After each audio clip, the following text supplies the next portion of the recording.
temperature and the climate started to get warmer and warmer. And as a result, something called glacial retreat occurred. During glacial retreat, all the ice retreated to higher elevation regions throughout our planet, or regions of high latitude. So today you can still encounter ice up in high elevations, such as the Rockies, the Alps, the Himalayas, the Andes, the Tibetan Plateau, or in regions of high latitude, such as Nunavut, Alaska, Greenland, Iceland, Antarctica, Patagonia, and New Zealand. Now, science says that as long as we are living in a time period where ice exists in its current form, we're going to be living in the Holocene. The Holocene is the Ice Age. We are at the very, very, very, very last stage of the Ice Age before moving into the Anthropocene.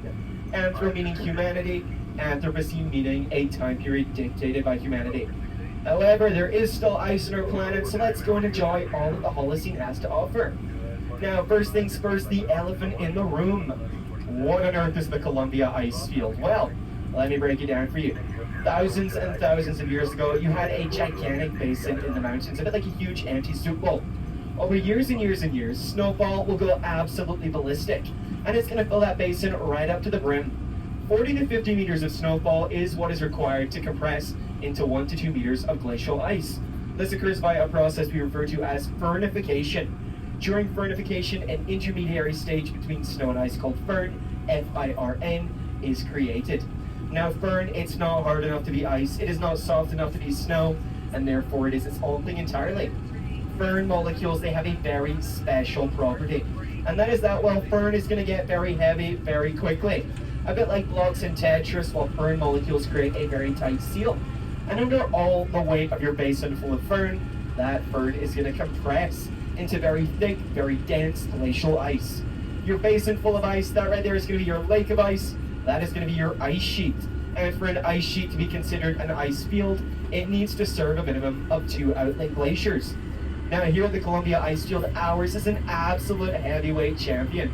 It serves a total of 6.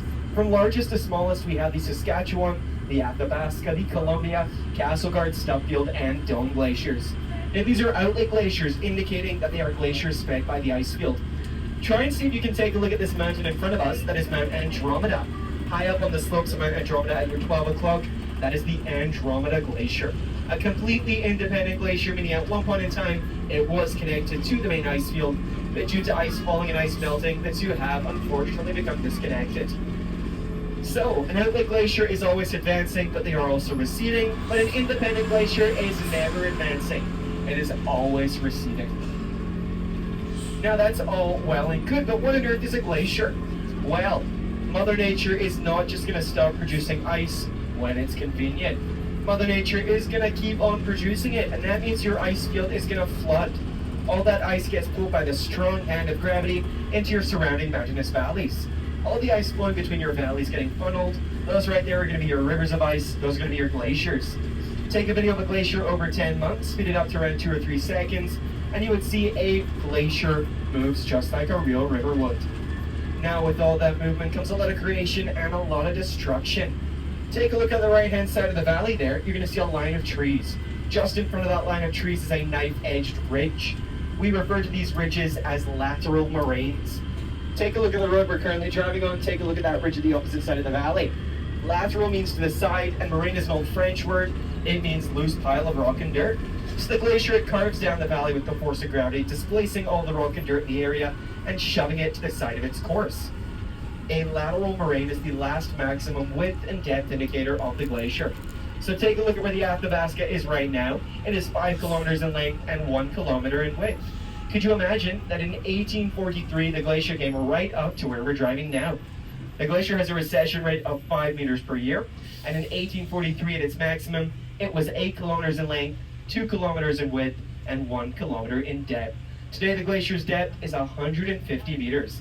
That means it's lost over 850 meters of its density. Alright, so you know when you're going down the highway and you see a warning for a steep road ahead, those roads are anywhere from 6 to 10% steepness grade.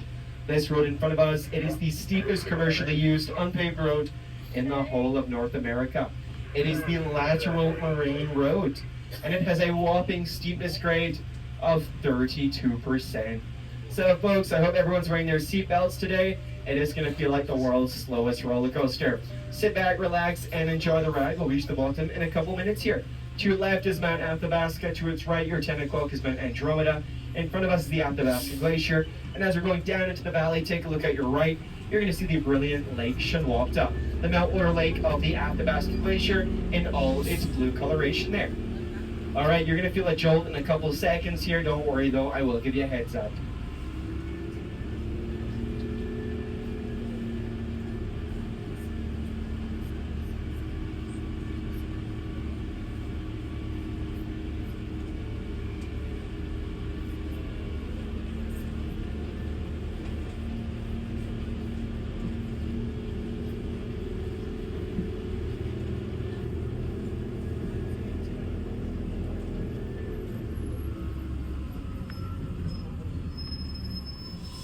Alright, and it's jolt time.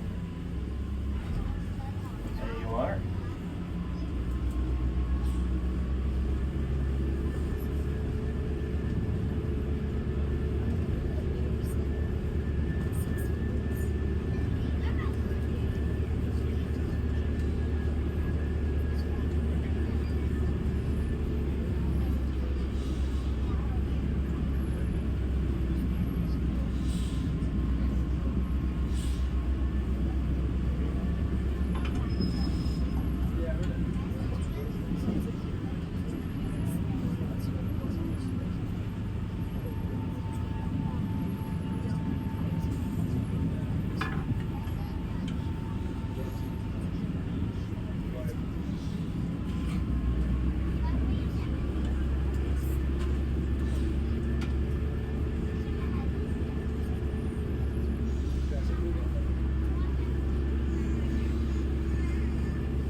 Alright everyone, and just like that, we are now well and truly down the lateral moraine and on the glacier.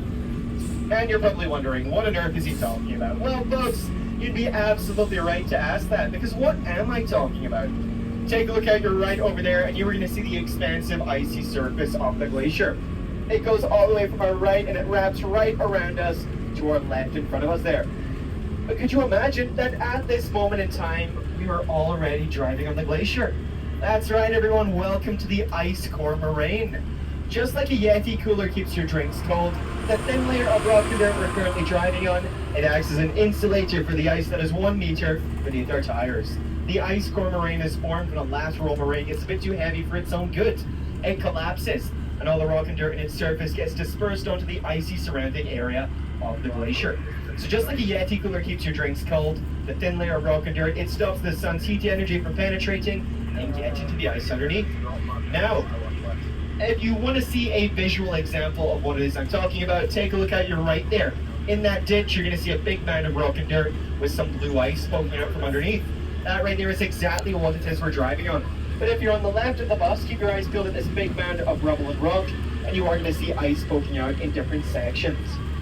A testament to exactly what kind of road we're driving on now.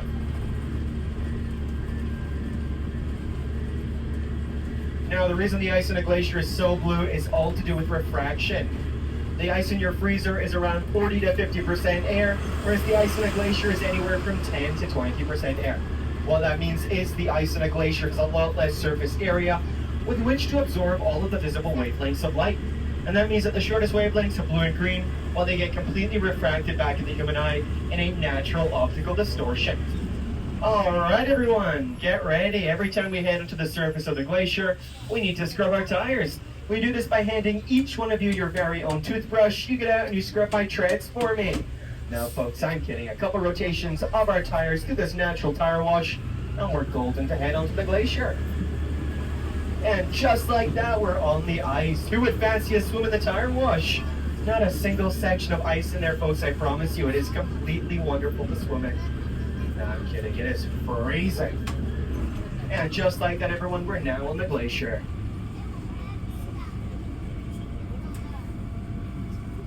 Alright, take a look around. You're going to notice that parts of the glacier are kind of dirty. That right there is a completely natural material called cryoconite. So cryoconite is a compound. It's made from things like forest fire ash, carbon dioxide, and silt from rock slides. All these components are going to come together to form cryoconite now. Cryoconite on its own is all well and good, but if you couple it with the energy of sunlight, you have a recipe for disaster. That is because cryoconite is going to undergo a phenomenon called the albedo effect. The albedo effect means that the darker a material is, the more heat energy from sunlight it's going to retain. And in that regard, cryoconite gets very hot very quickly, and it melts the underlying ice at an expedited rate. Now, we do have a way of combating the albedo effects hold on the glacier, and that is by grading our ice road. By sending a grader up onto the road here, we not only add traction onto our ice road, but we flip over that surface layer of cryoconite, revealing the nice white underbelly beneath. And in turn, by doing that, well, we keep the ice a nice, unaltered state. Now, if you don't really know what cryoconite is and you're not really understanding what it is I'm telling you, take a look around and you're going to see these big mounds of black material. That right there is cryoconite. So cryoconite is an accumulate, and that means where one little molecule of cryoconite sinks, more and more and more cryoconite is going to build and build and build. Molecules of cryoconite are attracted to other molecules of cryoconite. It's a pretty interesting property. Now, you're probably also noticing that the surface of the glacier is not smooth. That is because just like a real river, the surface of a glacier is completely dictated by the underlying valley topography. So 150 meters beneath us is the floor of the Athabasca Valley. It's covered in bumps, cliffs, and breaks. As the glacier flows down the valley with the force of gravity, it's going to encounter points of tension. And in order to relieve all that tension, it's going to split into crevasses, fissures, and mill wells. Take a look at your 1 o'clock, 2 kilometers in front of us. That is the head wall of the glacier. If anyone's ever seen Game of Thrones before, the massive wall. That right there is where the Athabasca Glacier finishes, and the 165 kilometers squared Columbia ice field begins. 165 kilometers squared, that's the same size as Greater Vancouver, or 30 times the size of the town of Banff. And it stretches all the way from here in Alberta, right over the Continental Divide, into British Columbia. Now everyone, this is the most important time of my spiel today. So, today we are on bus number 549, the Cougar bus. Now the current time is 11:59 or 12 o'clock. Our departure time today is 12:30, and get this, listen up folks, the most important part. Never go behind an ice explorer, never go in between 2 ice explorers, and never go outside the area boundary zone. Now, since our departure time is 12:30 today, that means we need to be on this bus at 12:30 ready to go.